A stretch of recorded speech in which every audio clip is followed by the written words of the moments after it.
Hello.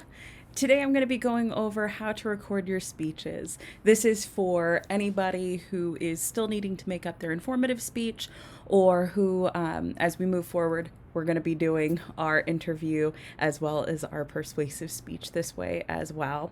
I'm coming to you from my home office today, or i.e., my dining room slash my gaming room. So, speaking of what is behind me, one of the first things that you're going to want to be considering before you even hit the record button is what is your background. So, right now, my background, for instance, is crazy distracting. There's so much going on. Oh, it's the opposite. There's so much going on right back here. Some of you are surely looking through my games right now and going, she plays that? Judging me a little bit, or maybe judging me based on the comics that I have back here, or on my little figurines, or whatever. You're paying more attention sometimes to the background than you are to the speaker. So anything we can do to eliminate that is going to be helpful. If you can be in a room that has a nice neutral background, great. Or something that has less distracting things. So maybe just a couple of pictures on the wall, totally fine. If you can't get to that, because I know sometimes it's a little bit hard in houses or spaces like that, finding a sheet, a bed sheet, or something like that that you can hang up to help give yourself that nice background is going to be incredibly helpful. Anytime you're doing a speech online, you're in a Skype meeting or things like that, you really, really, really want to focus on how you can eliminate distractions in the background. Additionally, always, always, always double check the things that are in the background. For instance, my sister-in-law, she had a company meeting and she was at home and she had a lovely piece that I gave her. It was an embroidered hoop that said, "Cheers, bitches," on it. And that's not something that best represented her. So you definitely want to make sure that you're thinking about what's behind you, what people can see, all of that. As far as sheets are concerned, white or cream, something in that sort of neutralish field is better. Something solid is ideal, right? If you don't have something white or creamish sort of colored. Some other things to consider with audio. You want to make sure that you are keeping in mind where the mic is in relation to your face. Keeping in mind, if I'm really close, I don't have to talk as loud. If I'm farther away, I have to talk a little bit louder. So the farther away I am from my microphone that is either embedded in my computer, or if I'm using a microphone, if you have one that's fancy enough and can reach out to you, great. But you need to be aware of where that mic is in relation to how loud you need to be able to talk. If you're using QuickTime, which is what I'm currently using, there's a little audio bar down at the bottom underneath of the record that actually shows my wavelengths, how loud I'm getting, how much is getting picked up. So I'm able to see just how much I need to be able to project so that you can hear me. Always, always, always do a test video first so that you can double check that audio aspect. You can also check your video, etc. As far as what we want to see in frame. Now, when you're doing an interview or a Skype meeting or anything like that, really what we want is about armpits up. Maybe a little bit more of you, but not too much. Your face you want kind of centered the way that I do, where it's mostly in the upper half of your screen with a little bit dipping down into the lower half. Gestures are still kind of important, but mostly you're gesturing with your face, with your shoulders, right? If you're going to be doing your informative speech, and for all of us when we get into our persuasive speech, we really want to see waist up. So what that means is I might start using my podium or my table as a podium so that I can speak from it that way. I want to be able to see gestures because I still want to see that you guys are doing the same kinds of things that we would be doing as if we were in person. I'm not that far away from my computer right now, and I'm capturing this much of my body. I am an arm and a half's length away, so probably a good 3 to 4 feet, and I'm still able to capture my full body. Again, my background isn't ideal, but it works for the time being for me, right? Ba, ba, ba, ba, ba.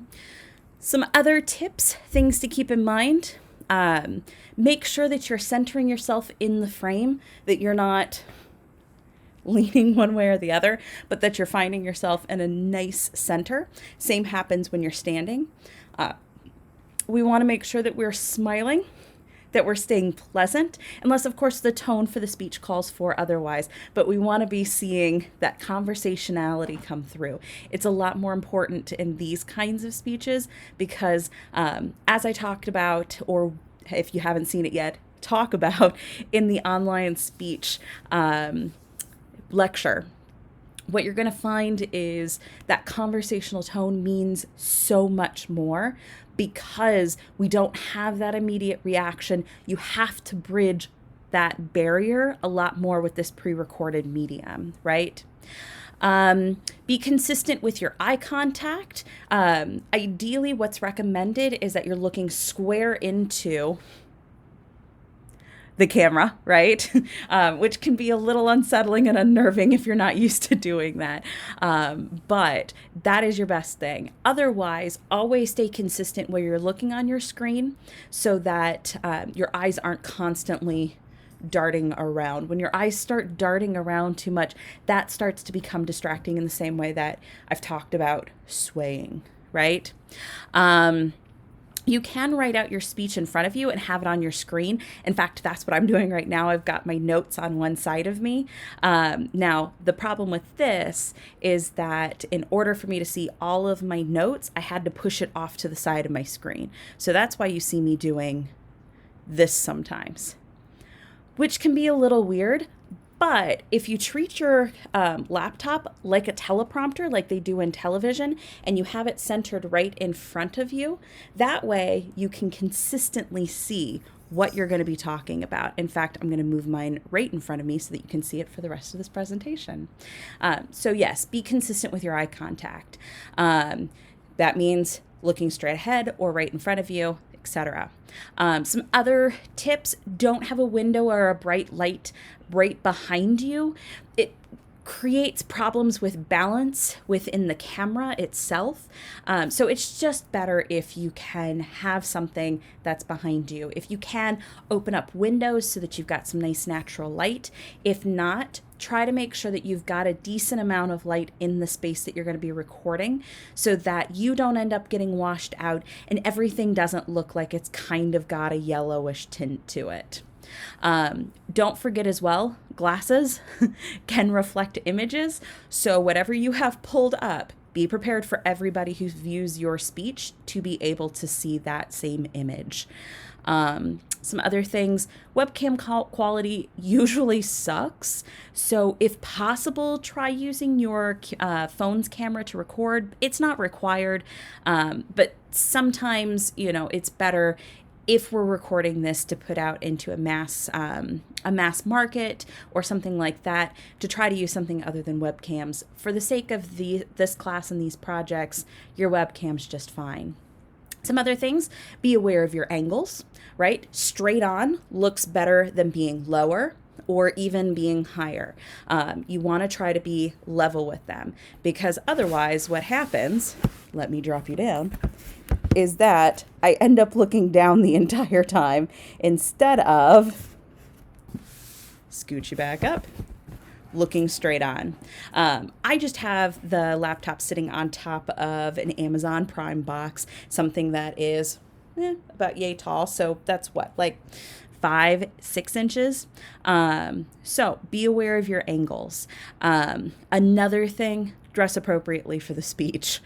I threw on a nice little sweater before I jumped on. And we know that we're at home, right? But we still want to make sure that we are practicing good methods, because speaking online work is something that is happening more and more often, and getting in the habit of treating it like work instead of at home in your PJs will make us better speakers. Please do your videos continuously. Don't edit them too much. If you have to edit, just do it once or twice, but please don't do it too much. We want to try to keep that practice of spontaneity and extemporaneous speaking, or in the case of our interview speech, impromptu speaking, right? So hopefully this helps you, gives you some tips and tricks, things to think about as you start recording. We're going to be having several recorded speeches throughout the semester, so just some things to start thinking about and practicing. QuickTime tends to work the best for me. It's what I have on a Mac. There are lots of other recording programs. If you're looking for something in particular, what I would do is email me. I can also, if anybody needs, start sending you out to different resources as well to try to make sure that you're able to record your speech. Zoom also, ZOOM, right now has free access to it, and you're able to record yourself talking and speaking. So Zoom is another way that you can go. It's free right now for everybody in the educational field and arena, which includes students, which is great. And you don't have to have any particular computer or anything like that. You just have to be able to download the program, but it will allow you to also record videos. So there's a couple of tips and tricks, and yeah, I hope they help as we move forward in the semester.